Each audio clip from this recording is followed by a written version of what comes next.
Hello, everyone. This is John Anthony Martinez from Rhythm Intensive. I'm sitting here with my friend Ross Amoroso, which I love. That name means lover.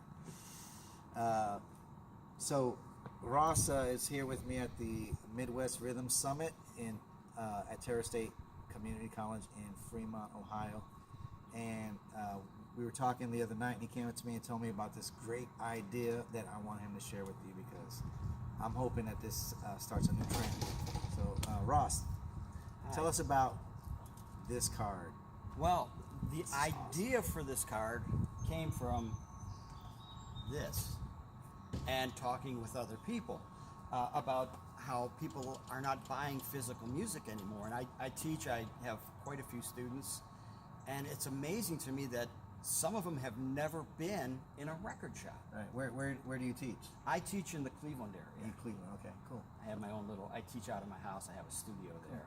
All right. And they see racks of CDs behind the drums, that I'm always referring to, and they look at them, they're shocked that I have music.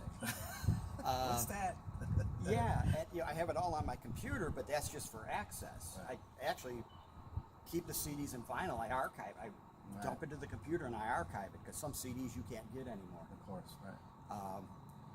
And they download it. Oh yeah, I could practice along with that song. I could get it on YouTube. I said, well, buy the CD, and it's just a concept that is foreign to them. Right. So to try to What's a CD? yeah. Well, some of them like, what's a record shop? What's a record? Right. And I practically lived in one when I was younger. And so I came up with this idea that, to get them to buy music, I will give you a lesson if you buy a couple of CDs. Yeah. I have all kind of songs that I use a particular drum book. Can I say the name of that? Of course. Joel Rothman's Mini Monster book. I love that. Yeah, it's a great book, great guy. And I went through the book and I annotated which songs use which beats. Yeah. And I try to pick 3 or 4 songs from different eras of music. Right. So you can see that, this goes back to the 50s, and then it was used in the 60s. And tempo and the surrounding music really changes the feel of the groove, even though it's the same groove. Right. So I'll try to get CDs and songs that, we could use 3 or 4 songs off the CD, and for them to play along with. But it was hard to get them to buy, so it's like, look, I went, and I've been going to this record shop since I was a kid. Yeah. And it's still around. It's still around. Crazy. Second or third location, but the guy's still there. Mm-hmm. And he taught me so much when I was a kid about music. Right. Like they were saying at the summit. Hey, check this out, or listen to this style. And just you don't get that if you're not in a music store, where people are exposed to other kinds of music. And I thought this would be a good way to get kids to go back into music stores, or anybody to go back into music stores. I came up with a little card, like they used to do when I was younger. The sandwich shops. You buy so many sandwiches. Frequent flyer. Yeah. So look, I say if you buy 2 CDs, I will give you a free lesson. So it kind of balances out. And to get them started, I give them the first punch for free. Wow. So I talked to Greg at the record shop, and they were happy with the idea. They were happy to do it. So I got them punch. One of them fancy design punches, and when the kids are going there, give them the card, they'll punch the card, bring the card back to me, you get a free lesson. Wow. And then it's just a perpetual thing. They'll get a new card as soon as that's full. It's not a one-shot deal. I will do this as long as they're willing to buy music. Right. That's funny. Yesterday we were talking about this at the sessions panel, and Paul Quinn, as the attorney, said, don't give them a free lesson, 50% off. And it's like typical lawyer. But it's a great idea, and it got everybody in the sessions panel excited.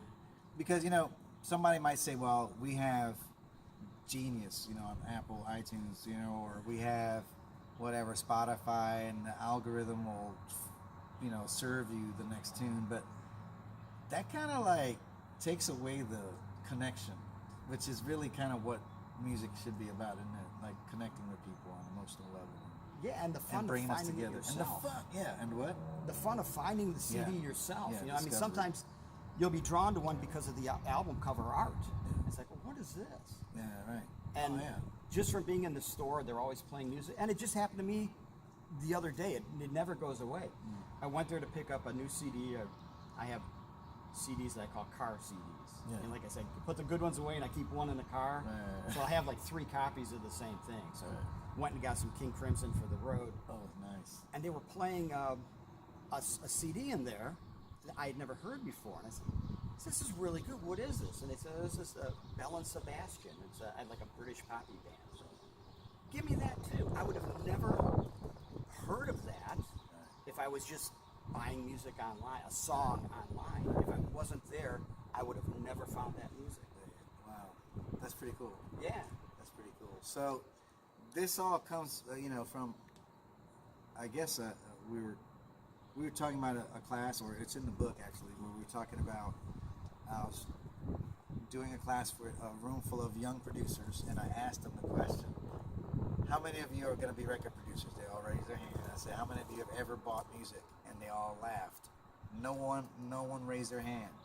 And so I wasn't laughing, because I said, wait a minute, you want to be a record producer, but you don't want to buy and support people who are doing that thing right now. Who's going to support you then?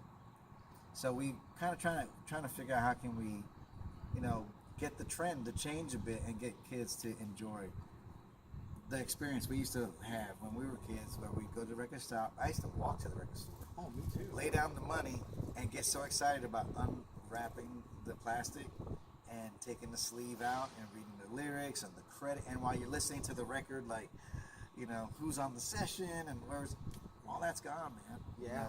With the digital download. So Yeah. When I would cash my paycheck. I would go down the street to a record shop or go to Greg's place, and I would waited for payday so I could go buy music. Yeah. I still have the first album I ever bought. Wow. Wow, that's great. That's great.